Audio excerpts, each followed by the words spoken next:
बोलता हूँ, एक ही बात बोलता हूँ कि ये हंसी देखो, ये बेटे की मम्मी की माँ की हंसी देखो और मेरी पत्नी की देखो, तुम्हारी आंटी, तुम्हारी अब ताई दादी कुछ भी समझो, और आज इसकी हालत देखो तो वो देखो। आज इसके अंदर कुछ नहीं बचा है। क्यों? जो बेटे के ऊपर विघन पड़ता है ना, बेटी के ऊपर विघन पड़ता है ना, तो माँ बाप कुछ नहीं रहते। इसलिए मैं डट करके मैं खड़ा हुआ हूँ। ये नहीं झेल पाए, ये नर्वस हो रखे हैं अभी भी। मैं बोलता हूँ नर्वस मत हो, लेकिन आत्मा तो आत्मा है, परमात्मा परमात्मा है। मर्द तो झेल जाता है लेकिन लेडीज नहीं झेल पाती है। वो मेरे को भी मालूम है। अगर अभी इसकी मेरी पुत्र वधू बन के आई, उसकी क्या हालत है। वो कोर्ट रूम में जब आती है, जब मैं देखता हूँ नीची गर्दन करके खड़ी होती है, एक ही शब्द पूछते तो मैं बोलने नहीं देता हूँ। फिर मैं जज से बात करता हूँ, इससे ये पूछो। जज उसको पूछता है तो वो बोलती है हाँ मैं ऐसी हूँ, क्या बोलोगी बताओ। फिर ये एक्सेप्ट भी करती हैं, एक्सेप्ट भी करती हैं। क्या क्या एक्सेप्ट करती हैं वो ये कोर्ट जान रही है। लेकिन फिर भी कोर्ट क्यों? कानून ऐसे हैं।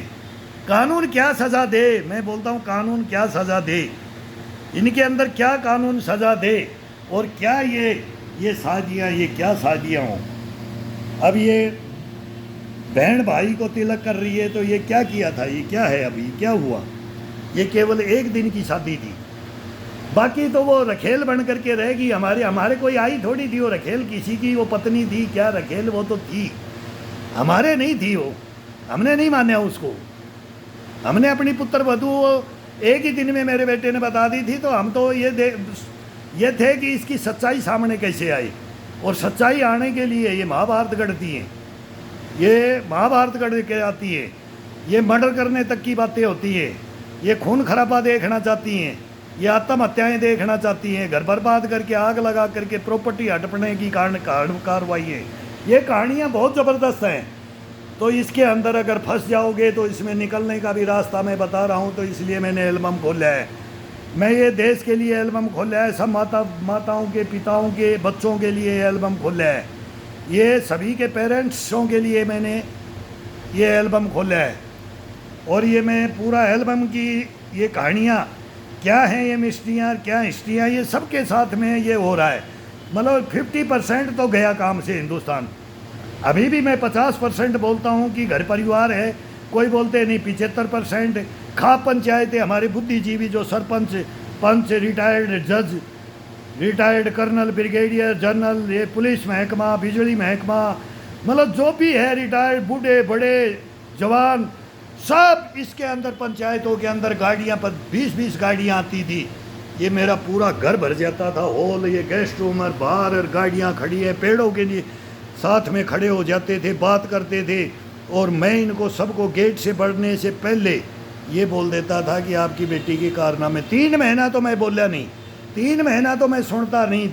दहेज का लोभी बता दिया, गुंडा बता दिया, मवाली बता दिया, कि मतलब ब्लेम लगाते रहे। सास के लगाएंगे, ननद के लगाएंगे, जवाई के लगाएंगे, भाई देवर को छोड़ देंगे। देखो इनकी क्या क्या है कि क्या प्लाने बनती है कि 2 जब टकराती हैं, एक ही घर में जब 2 होती तो एक हो जाती है, क्यों दोनों का एक नेटवर्क होता है।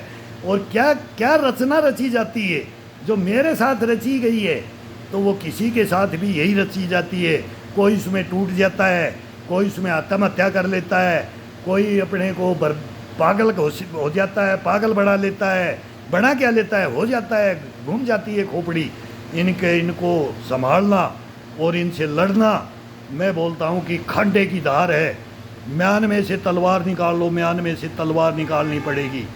वो बोलते ना, अशोक महान ने भगवान बुद्ध को कहने से कि मैं आज के बाद में युद्ध अहिंसा का पुजारी बन जाऊंगा। अहिंसा के पुजारी मत बनो, मत बनो, ये खा जाएंगे, देश को खा जाएंगे, बर्बाद कर देंगे, समाज को बर्बाद कर देंगे, समाज को खा जाएंगे। खा गए हैं।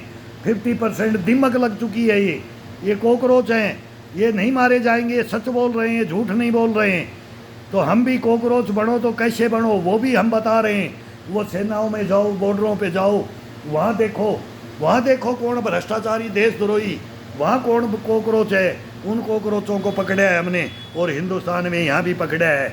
और इन कॉकरोचनी, अब कॉकरोचों के साथ में वहाँ भी कॉकरोचनियाँ हैं और यहाँ भी कॉकरोचनियाँ आ गई हैं। इनका मुकाबला करने के लिए देश को खड़ा होना पड़ेगा, और नहीं तो देश बर्बादी की कगार पे है। जब कुछ ही नहीं बचेगा तब इंसान भी कुछ नहीं होगा, इंसान भी टूट जाएगा और फिर ये देश भी टूट जाएगा, एक दिन 100% टूट जाएगा।